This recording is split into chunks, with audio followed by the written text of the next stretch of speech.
Ngicela ngiphinde ngezandla ezinkulu. Ngomuntu nje ophushwa ihlombe isikhathi eside. Ngithi ngishayeleni ihlombe nje ngoba ngizizwa ngimkhulu ukuthi ngivakashelwe zifundiswa zizohlala kanye nathi kuleli tafula elihle kangaka. Ngiyabonga kakhulu umphathi wohlelo. So far suvele wanginikeza isibindi nje mina ngithi mangibona abantu befika mabe baningi kangaka angiphathi ke uma beke bagqoka amajazi abomvu.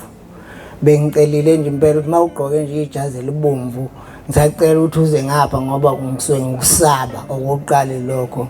Okwesibili ngaphinde ngacela futhi ukuthi mawuzoba isikhulumi nje wazi ukuthi uzoba isikhulumi kule program yanamhlanje wenze sure futhi ukuthi uba ngapha. Mhlawumbe ke sisanibingelelaka umuntu akenze nje okufanele. Singagcini nje ngokubingelela abakhona siqale sibingelela uNkulunkulu. Uyena umnikazi wethu, uyena ocashisa ama ideas abese waphefumulela ukuphila, uyena osinikeze le ideas yambingelela nabo bonke abahleli naye endlini yobukhosi. Ngoba lokho esizokwenza namhlanje kukuzokwendlala nje amahlamvu namasundu okuzobonga kuNkulunkulu ukuthi despite and regardless of all the challenges that we had to face having to access the tertiary education and despite all the challenges that we had to face sesingenile ke university kuningi okunye okusivelela endleleni kodwa uNkulunkulu emuhle sigcine siphumelele. Kukhona ke okefike nje emcimbini engazwanga ukuthi ithini purpose. Mphathi wohlelo ipurpose yethu yanamhlanje ithi ngo1976 kwasukuma abantu abasha balwa belwela imfundo yangaleso sikhathi. Kukhona ukuthila ababenganelisekile ngayo. The quality of education at that time, that's number one. Number two, the medium of instruction at that time was not pro them. Ibina kubacindezela ifuna nokubavezela ngokusobala ukuthi they are of inferior preference. They are of inferior consideration, and for that reason they found it within themselves to fight and make sure ukuthi imfundo abayitholayo ngaleso sikhathi does speak to the black child, number one. Number two, to the African child. And at that time ngicabanga ukuthi balwa kungakabikho lama right amaningi esesijele sesinawo manje, kodwa khona umuntu owasukuma ngaleso sikhathi wakulwela lokho.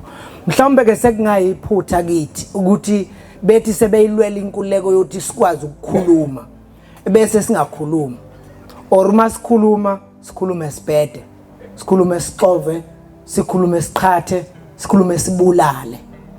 Ingakho every other time when one gets an opportunity to speak, let it be for giving life, let it be for breeding life to those that are listening, let it be for purposes of breeding new heroes, new fighters, new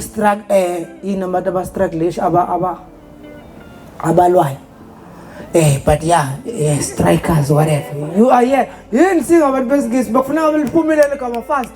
Yeah, so that fighters manje seka manje. So into senkulu yethu yanamhlanje ukuthi after 50 years of that fight angeke kulonyaka sithi leyo mpisazo yicelebrate ngokuthi sigqoke uniform yasesikoleni. uHector Peterson wangalesi yasikhathi wangena esikoleni wawuqeda umatric. Ababe no Hector Peterson ngalesi yasikhathi baze bangena ngisho university, bayiqeda tertiary level, baphuma bayongena kuma corporate companies ahlukahlukene. Baba ama professionals at that time, they were young. At some point they grew up to be established professionals in different fields. Ababekade bewalelwa ngesikhathi bese no Hector Peterson. Abanye banyuka baze baba ama CEOs of big multinational companies. Baba bakhulu, abanye baze baphuma bayoyiqalela their own professions. Bangama lawyers, abanye they own law firms, abanye they are practitioners in auditing and accounting, in various fields of specializing.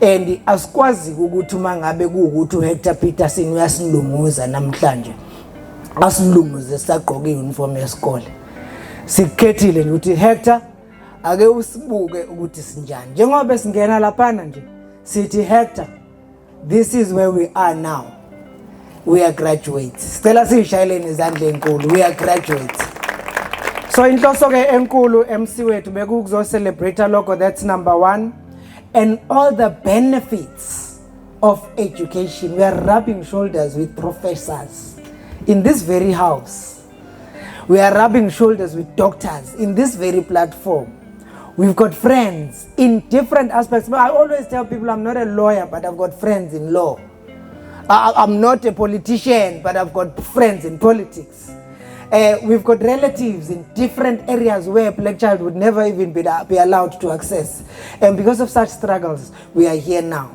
so we are coming here want to commemorate that celebrate our successes but at the very same time we do want to highlight the fact that not everything is good.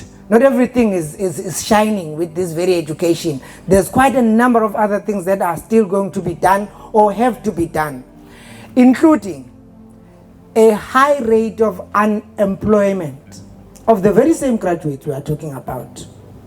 Ngiyafisa ukuthatha lithuba MC ngibabonge nje abasichasile khona ama graduates otholwe bengekaphumelela kuba khona bakhiphe emapakethe now why because vele characterizing our education is also the fact that kukhona abafowethu nodadewethu abahlezi nazo imfundo namajazi abo emakhaya so ke sizothi ungenayo leyo mfundo kodwa eduze kwakho ungathola uhlelo no CFO odinga iintern ene finance qualification ukhona isikhathi sokunetworker ke purpose yethu namhlanje leyo ukuthi igama lami I'm an artisan I've just finalized my plumbing my bricklaying my whatever it is that you've been doing and I just need experiential training abanye they only just need that beqasho bengena ukuthi wathi nje ezosebenza la wamthanda umuntu wathi sephelele isikhathi sakho kodwa sisacela ukuthi ubuye ke sizoqasha ngokupheleleyo inhloso yethu enkulu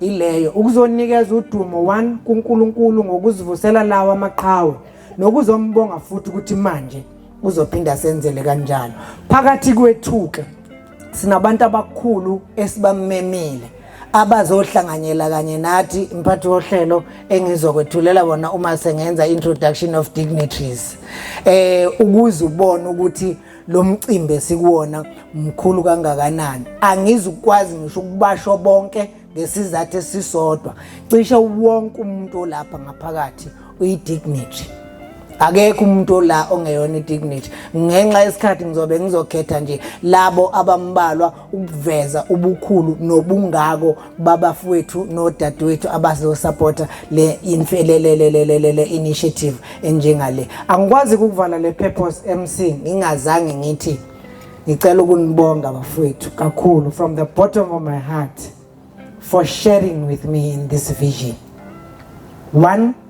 This vision is strictly from my pocket. No sponsorship from anywhere. Such initiatives of this magnitude, normally they are sponsored by a particular department, by a particular business person. But what we are saying is that it takes just one step for a person to notice ukuthi kunento enkulu eyenzakalayo lapha abanye baqala ukuyisupporta into ngoba sebeyibona isinganani isinkulu sebeyibona isihamba I can bet on you ngalo uNkulunkulu engimthandazayo ngiyakwazi ke vele ukumsamona mina uNkulunkulu engimthandazayo ngimsamona nje ngezwi lakhe ukuthi wathembisa ukuthini wena uNkulunkulu kuzoba njalo I'm telling you now next year izobe ingekho la izobe sendaweni enkulu eICC izobe iseICC inabantu abanye sesibavalele ngaphandle sabatshela ukuthi sekugcwele because vele kwamanje besafuna ukuveza nje content ukuthi iserious ingakanani vele ke iningi nje linakho ukubona ububende we are an elite So ngiyafisa ukunibonga ngalokho ukuthi sizoba bancane sizoba bangaka ningabokuqala ke engingasafisi ukuthi uma siphinda sishutha njengoba sisazoshutha nje. Isithombe sakhe sivele kweyokuqala ka2026 sizovela nake kwa2027 ngoba uNkulunkulu usazosilonda. Size sivele ngisho ijazi lakho selibomvu. Silokhu sivela nje ukuthi wena waqala kumnyama ehlekisa ngathi uMC. Sizoveza before bethu. Yebo, sizoveza before after a year. Sizobe sezoveza ke ukuthi senze kanjani. Kuba bonke abasibukele si live ku page lethu lika Facebook Mavundla Media Experience. Sikwenze ngamabomu lokhu ukuthi akusibona bonke abantu abazokwazi ukusi-accessa. Kukhona ingane efunda umatric efisayo ukuthi ibe something. Sithi thina you can be this. We are giving ingane into engafisa nengahalela ukuba yona in future. Kukhona umunye othola ukuthi wawa mhlambe sekwa grade 11 omunye ka grade 12 omunye wa drop out e-university. Uma sesibona manje they can peep through these lens, they can see us and they know what they want to be when they grow up. Yilokho nje engifisa ukubonga MC bese ngisho ukuthi kuyi purpose ukubonga uNkulunkulu ukubonga nina nokubonga bonke abasihloniphile ngokuthi bebe kule ndawo. Amen.